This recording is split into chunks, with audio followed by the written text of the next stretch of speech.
ఏది అయినా ట్రై చెయ్యి ఆచి చికెన్ మసాలా. ఆచి చికెన్ మసాలా. తెలంగాణలో ఆర్ఎస్ఎస్ విస్తరిస్తుందని తెలంగాణ ప్రాంత కార్యదర్శి కాచం రమేష్ అన్నారు. ఈ ఏడాదిలో కొత్తగా 375 శాఖలు ప్రారంభమవడం మంచి పరిణామమన్నారు. హిందువులను సంఘటితం చేస్తూ వ్యక్తి నిర్మాణ సేవకులను తీర్చిదిద్దుతున్నట్లు ఆయన వివరించారు. సంఘ్ శతాబ్ది సంవత్సరం సందర్భంగా తెలంగాణతో పాటు దేశవ్యాప్తంగా చేపట్టనున్న ప్రత్యేక కార్యక్రమాన్ని వివరించారు. ఆర్ఎస్ఎస్ ని స్థాపించి 100 ఏళ్లు పూర్తయిన నేపథ్యంలో సంఘ్ భావజాలం, సంఘ్ సిద్ధాంతాలను సమాజంలోకి మరింత వేగంగా తీసుకెళ్లేందుకు ప్రత్యేక కార్యక్రమాలను రూపకల్పన చేస్తున్నట్లు తెలిపారు.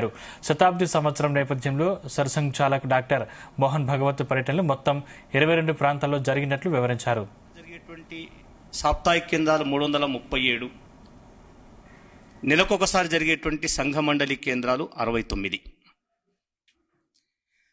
అయితే ఈ సంవత్సరము సంఘ కార్య విస్తరణలో ప్రధానంగా అనుకున్నటువంటి అంశం ఏంటంటే ఉపమండలాల వరకు, అంటే మనకు ప్రభుత్వం యొక్క మండలం ఉంది, రెవెన్యూ మండలం. ఈ రెవెన్యూ మండలాన్ని సంఘము పని వికేంద్రీకరణ దృష్టిలో పెట్టుకుని కిందికి వేగంగా వెళ్ళడం దృష్ట్యా ఒక్కొక్క రెవెన్యూ మండలాన్ని 3-4 ఉపమండలాలుగా విభజన చేసుకోవడం జరిగింది. ఒక 6-7 గ్రామాలు కలిపి ఒక కేంద్రము, ఒక క్లస్టర్ అంటుంటాం. ఆ కేంద్రానికి సంఘ శాఖలు విస్తరించాలి అనేటువంటిది ఒక లక్ష్యం. కానీ మిగతా బస్తీల్లో కూడా అనేక రకాలైనటువంటి వివిధ కార్యక్రమాలు కూడా జరుగుతున్నాయి. సంఘ స్వయం సేవకుల ద్వారా అనేక రకాలైనటువంటి సేవా కార్యక్రమాలు కూడా జరుగుతుంటాయి.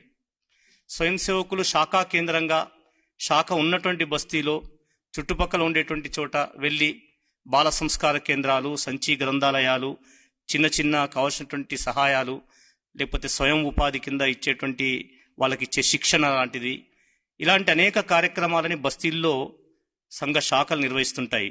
అలా దేశవ్యాప్తంగా మొత్తం 96,045